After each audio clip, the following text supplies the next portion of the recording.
ിലേക്ക് എല്ലാ പ്രേക്ഷകർക്കും സ്വാഗതം.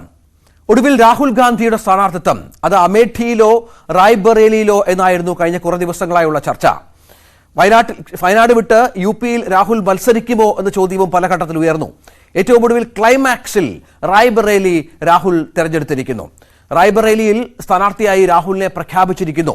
പ്രിയങ്ക ഗാന്ധി മത്സരിക്കില്ല, KL ശർമ്മയാണ് ഗാന്ധി കുടുംബം വർഷങ്ങളായി മത്സരിക്കുന്ന അമേഠിയിലെ സ്ഥാനാർത്ഥി എന്നുള്ളതാണ്.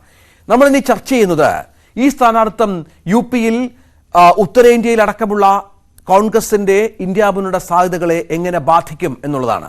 നമ്മളൊപ്പം പ്രധാനപ്പെട്ട അതിഥികൾ ഈ വിഷയത്തിൽ ചർച്ചയുടെ ഭാഗമാകുന്നു. കോൺഗ്രസിന്റെയും BJPയുടെയും പ്രതിനിധികളുണ്ടാകും. ഒപ്പം മാധ്യമപ്രവർത്തകൻ ആനന്ദ് കൊച്ചുകുടിയും ഈ ചർച്ചയുടെ ഭാഗമാകും. ആദ്യം നമുക്ക് എൽദോയിലേക്ക് ഒന്ന് പോകണം. എൽദോ, ഏറ്റവും ഒടുവിൽ ആ തീരുമാനം എത്തിയിരിക്കുന്നു. ക്ലൈമാക്സിൽ റായ്ബറേലി. എങ്ങനെയാണ് ആ തീരുമാനത്തിലേക്ക് രാഹുലും കോൺഗ്രസും എത്തിയത്? രഞ്ജിത്ത്, ഏറെ സസ്പെൻസ് നിറഞ്ഞ ചോദ്യമായിരുന്നു ഈ ആര് അമേഠിയിൽ ആര് റായ്ബറേലിയിൽ എന്നുള്ളത്. ഏറ്റവും ഒടുവിൽ അത് നാമനിർദ്ദേശ പത്രിക സമർപ്പിക്കാനുള്ള അവസാന തീയതിയായിട്ടുള്ള ഇന്ന് ആ സമയത്തിലേക്ക് അവസാന മണിക്കൂറുകളിലേക്ക് എത്തുന്നതിന് തൊട്ടു മുമ്പാണ് കോൺഗ്രസ് നേതൃത്വം അതിലൊരു ഔദ്യോഗികമായിട്ടുള്ള സ്ഥിരീകരണം നൽകുന്നത്. രാഹുൽ ഗാന്ധിയെ 2019 സമാനമായിട്ടുള്ള സാഹചര്യമാണ് ഒരുങ്ങുന്നത്. 2019 രാഹുൽ ഗാന്ധി ഇതുപോലെ വയനാട്ടിലും അമേഠിയിലും മത്സരിച്ചു. പക്ഷേ ഇക്കുറി രാഹുൽ ഗാന്ധി റായ്ബറേലിയിൽ മത്സരിക്കുന്നു എന്നുള്ളതാണ്. അമേഠിയിൽ സ്മൃതി ഇറാനിക്കെതിരെ നെഹ്റു കുടുംബത്തിന്റെ വളരെ അടുപ്പക്കാരനായിട്ടുള്ള KL ശർമ്മ മത്സരിക്കുമെന്നുള്ളതാണ് ലഭ്യമാകുന്ന വിവരം. കിഷോരിലാൽ ശർമ്മ അദ്ദേഹം നേരത്തെ ഈ തെരഞ്ഞെടുപ്പ് രംഗത്ത് ഉത്തർപ്രദേശിലെ തെരഞ്ഞെടുപ്പ് കാലഘട്ടങ്ങളിലെല്ലാം കോൺഗ്രസ് നേതൃത്വത്തിന് വേണ്ടി വളരെ കൃത്യമായി ഇടപെട്ടുകൊണ്ടിരുന്ന ഒരു നേതാവാണ് കിഷോരിലാൽ ശർമ്മ. അങ്ങനെ അദ്ദേഹത്തിന് നറുക്ക് വീഴുകയാണ് സ്മൃതി ഇറാനിക്കെതിരെ മത്സരിക്കാൻ. എന്താണെങ്കിലും ഈ അമേഠിയിൽ രാഹുൽ ഗാന്ധി, റായ്ബറേലിയിൽ പ്രിയങ്ക ഗാന്ധി എന്നുള്ള ഫോർമുലയാണ് ആദ്യം ആലോചിച്ചിരുന്നത്.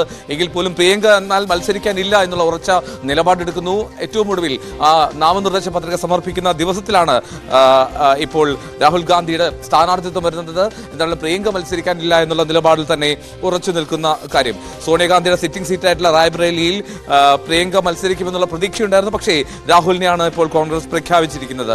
മെയ് 20 പോളിംഗ് ആണ് റായ്ബറേലിയിലും അമേഠിയിലും. അതുകൊണ്ട് തന്നെ ഇന്ന് 3 മണിയോടുകൂടി അവസാനിക്കാൻ ഇരിക്കുകയായിരുന്നു നാമനിർദ്ദേശ പത്രിക സമർപ്പിക്കാനുള്ള സമയം. ആ സാഹചര്യത്തിലാണ് ഇപ്പോൾ പ്രഖ്യാപനം. ഇനി അല്പസമയത്തിനകം തന്നെ രാഹുൽ ഗാന്ധി റായ്ബറേലിയിൽ എത്തിച്ചേരുമെന്നുള്ള പ്രതീക്ഷയാണ് ഉള്ളത്. അവിടെ നിന്ന് ഒരു റോഡ് ഷോ, ആ റോഡ് ഷോയ്ക്ക് ശേഷം നാമനിർദ്ദേശ പത്രിക സമർപ്പിക്കും.